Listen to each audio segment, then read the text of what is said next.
I went out with some of my friends one night a few months ago. We went to a few bars on the other side of town from where I live. I was the designated driver for the night. At around 2 a.m., we decided to call it a night. We all piled into my car, and I dropped everyone off one by one. The last of them was James. He lived farther away than my other friends, so after I dropped him off, I took the highway to get back home. It was a small 2-lane road, with a single lane going each way. Lampposts were few and far between. As I drove along the empty road, my eyes caught sight of a figure standing by the side. It was a young man, roughly my age, with a backpack slung over his shoulder. Without much hesitation, I pulled over and offered him a ride. I figured he was probably just heading home after a night out. Maybe he didn't have a friend like me who was willing to stay sober. It would have been an expensive Uber ride to get anywhere in that area. I pulled my car to the side of the road, and the young man squinted from my headlights. He walked up and climbed into my passenger seat. After a brief introduction, he told me where he was headed. After that, not much was said between us.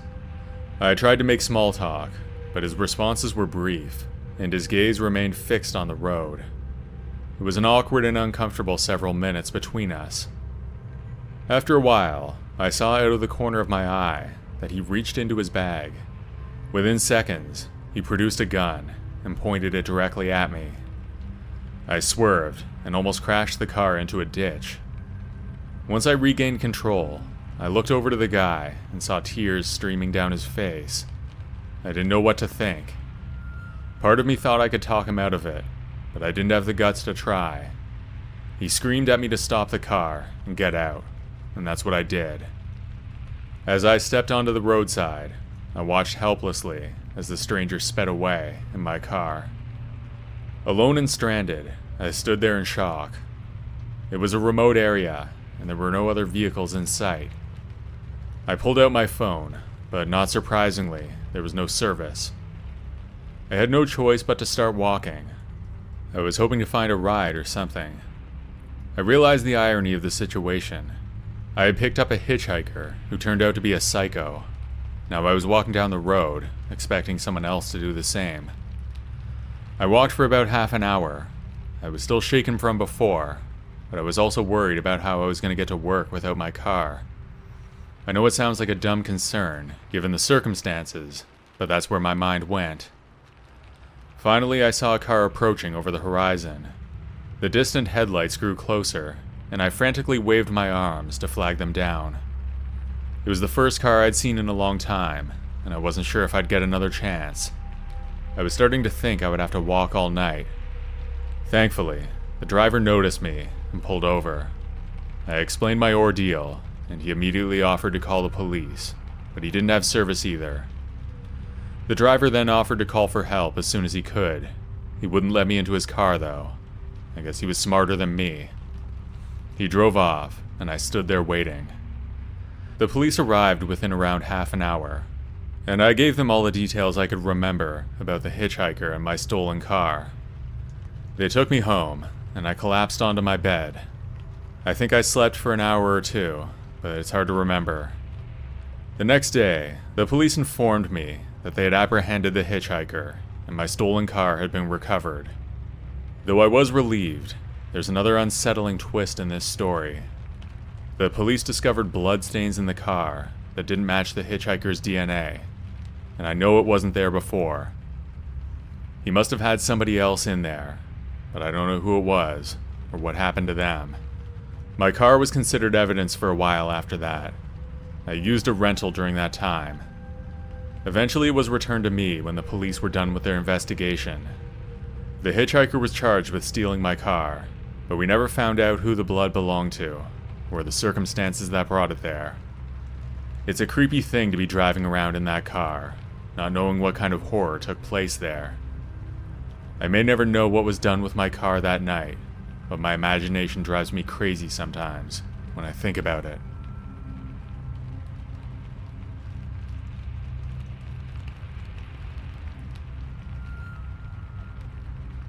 When I was 20 years old, I made the decision to hitchhike across the country.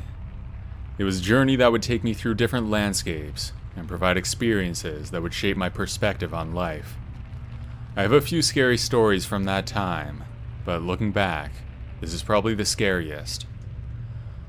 I was a year or two out of high school, and I had quit my landscaping job in the middle of the summer. On one particular leg of my journey, I found myself standing on the side of a quiet road, my thumb extended hopefully in the air. It was a smaller highway just north of Plano, Texas. The sun beat down on me as I waited for a ride. An hour passed, and I began to feel a tinge of doubt.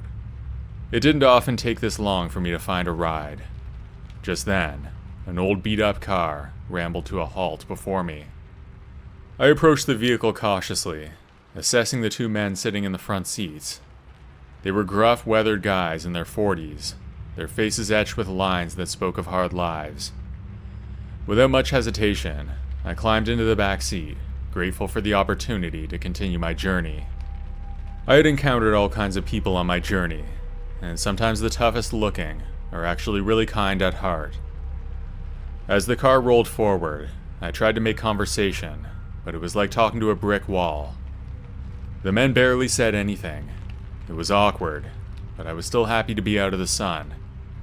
I sat there in the back seat, just looking out the window.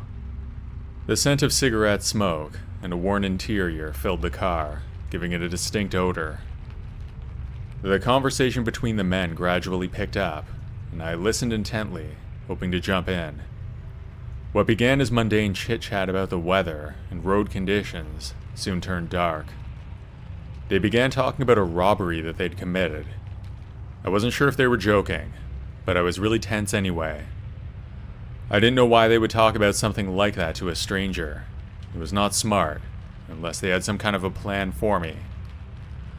I felt terrified, knowing I was in the company of these dangerous men.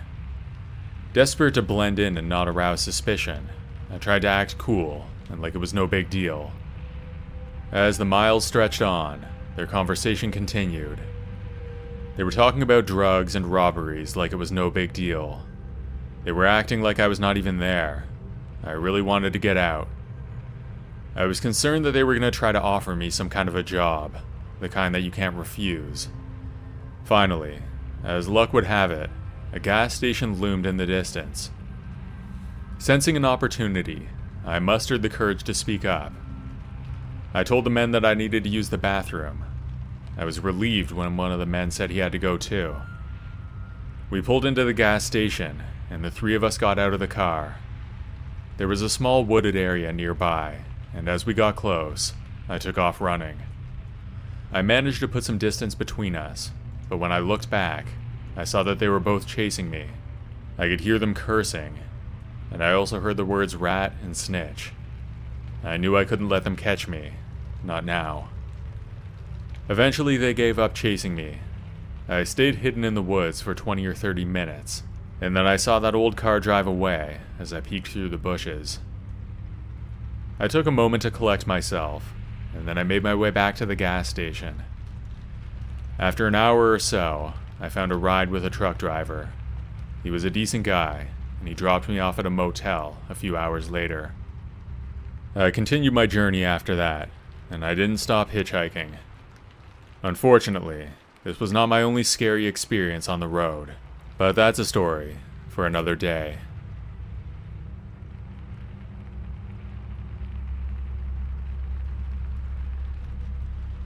My name's Andre, and this happened in 1998. I was driving to visit some friends and family in my home state. I had moved away for work about a year prior, so I would go back and visit whenever I had the chance. It was around a 5-hour drive, and I would usually do it after work, then get to my mom's house late at night.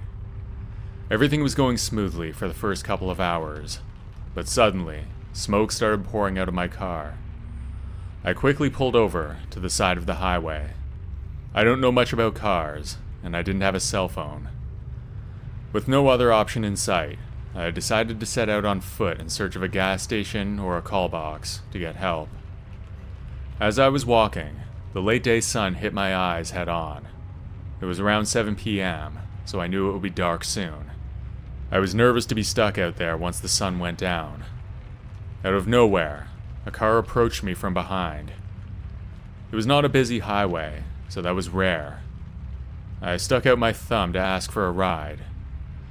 Much to my relief, the car slowed down and came to a stop by the side of the road. The driver was a young man in his early 20s, and he offered me a ride, which I was happy to accept. I hopped into the passenger seat and thanked him. We started talking, and it was going pretty well at first. We were around the same age. However, as time passed, I couldn't help but notice a shift in his demeanor. It's hard to explain exactly what it was, but it was a vibe. It was like he was angry at me, but I had no idea why. I definitely didn't do anything. It was like a switch flipped. I tried to break the awkwardness, but everything I said fell on deaf ears. It had been a few minutes since we'd talked. Eventually, we passed a gas station, and I mustered up the courage to ask him to stop. To my surprise, he dismissed my request, offering no explanation. That was when I realized that something was up. He looked at me and smiled. I forced an awkward smile in return, trying to pretend that his intentions were friendly, but I knew they weren't. I had no idea where we were going, but the longer I sat there, the farther I was away from the gas station and my car. As the miles stretched on, he took a sudden turn onto a remote country road. I asked him where we were going, hoping for a reasonable explanation, but he remained silent, his eyes fixed on the road. Eventually, the car came to a halt. He turned to me with a stern expression and told me to get out. His voice was laced with an unsettling intensity. I sat there for a few seconds, and then he started to laugh maniacally. That was probably the creepiest part. Then the laughter stopped abruptly, and he said, "Get out now. You only have one more chance." I had no choice. The guy was crazy, so I got out of the car and stood on the side of the road. Nothing but empty fields were surrounding me. As the car sped away, leaving me standing alone in the middle of nowhere, a surge of adrenaline propelled me forward. I knew I had to find my way back to civilization quickly. The sun was pretty much down. It wouldn't be long before I was stranded in the pitch dark. I walked fast. I would have estimated that we drove a few miles down that country road, so it would be another hour at least before I made it back to the highway. If I made it there, then there would be a chance for another ride. Not that I was looking forward to doing any more hitchhiking. There wasn't much of a choice, though.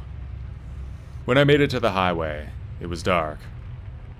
Thankfully, there were some lampposts there, though. I followed the road for another hour, before another car approached me from behind. I hesitated, but decided to put out a thumb. The driver offered me a ride, and this time, he dropped me off at the gas station, where I could call for help. I didn't tell this story to anyone until about a year after it happened. That guy was really crazy, and I have no doubt that he would have done something to me if I didn't get away when I did. It was like some kind of sick joke to him to pick me up and then just drop me off in the middle of nowhere. I bet he laughed himself to sleep that night. My only regret is that I didn't call the police, because I would guess that he was some kind of sociopath.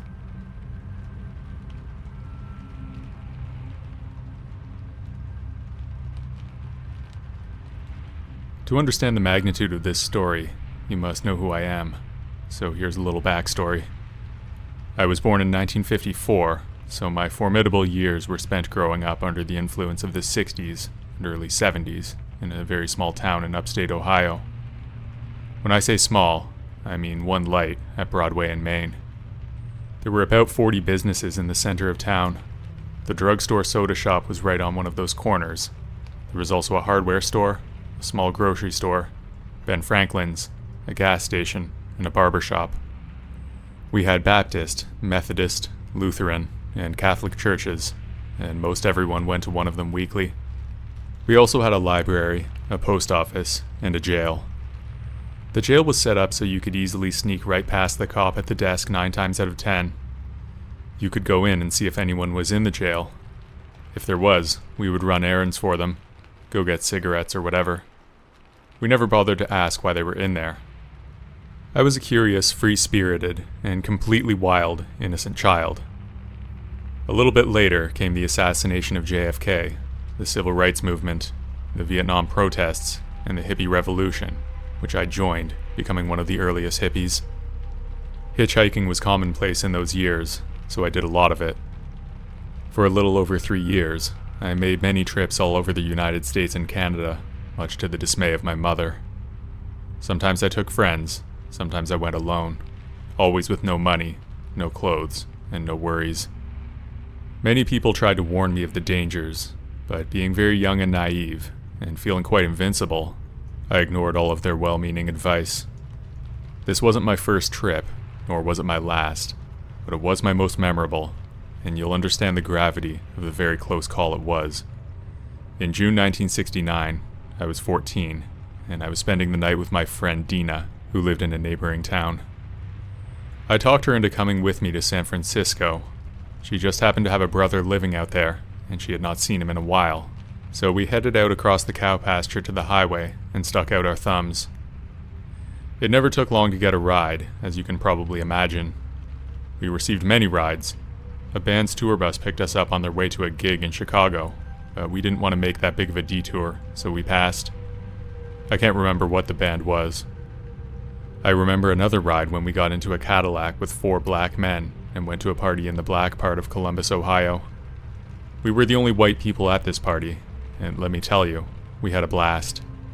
I never felt unwanted or in danger. In fact, the nice lady that lived in that apartment gave me a shirt, which I thought was so kind. Now as an adult, I realized she was trying to cover me up. God bless her. The next ride was pretty cool until we picked up another hitchhiker. He was a lone guy who kept nagging the driver about how much trouble he was going to get into if he got caught taking these 2 underage girls across state lines. I became very agitated and told him to shut up. We should have gotten out right there, but we stayed. He wasn't dangerous, just annoying.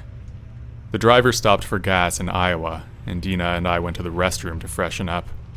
When we came back, the cops were out waiting for us, and then we ended up in the Iowa City jail. I'm sure our parents were contacted immediately, although I don't recall that part. We were quite the attraction at the little jail. The cops would come up and talk to us and play cards. They would bring us cigarettes, candy, and donuts. I don't think we were there for too long before Dina's mom had driven to pick us up, and after a conversation with her daughter, she decided to drive us the rest of the way to California. That's just over 1,900 miles. Unbelievable. I remember singing to the radio all the way to Nevada. I especially remember the Mamas and Papas song, Are You Going to San Francisco? Later we booked into a hotel in Reno. It was really boring there. That's not what I signed up for. I tried to talk Dina into just taking off. I realize now as an adult what a terrible and selfish act that would have been, and how devastating it would have been to her mom. Lucky for everyone, she refused to do that, so I stayed. We finally ended up in San Francisco, right at Height and Ashbury, near Berkeley College, where all the hippie action was. We did have a mom tagging along, though. It was all so overwhelming to me. I was pretty cool for our little town, but this stuff was way out of my league. Like I said before, I was very naive, and I was not fully aware of things like drug addiction, but I saw it firsthand at Needle Park. Seeing everyone strung out on drugs scared me to death. I saw other things too, that I cannot mention. Needless to say, I was shocked. I wanted to go home, and I've never wanted to go back to California again, and I never have been back to this day. I don't remember how many weeks I was gone on that particular adventure, but shortly after, I was watching TV at home with my mom. It was July, and it was all over the news about the Manson family and the infamous murders. I then realized how close I had come to being picked up by them and possibly becoming part of the family. What if I had taken off on my own that night and not stayed with Dina and her mom? Hitchhiking alone through the desert, 9 hours away from Spawn Ranch. What if that guy had not turned us into the cops in Iowa? Then we would have been out there just the 2 of us. Most likely I or both of us would have been picked up by one of them. Later I found out that the Manson family were actually recruiting people from Height and Ashbury, where we were. Every day I'm thankful that I did not get caught up in that. I was sure ripe for the picking back then, especially if they had gotten a hold of me before I made my way all the way to California.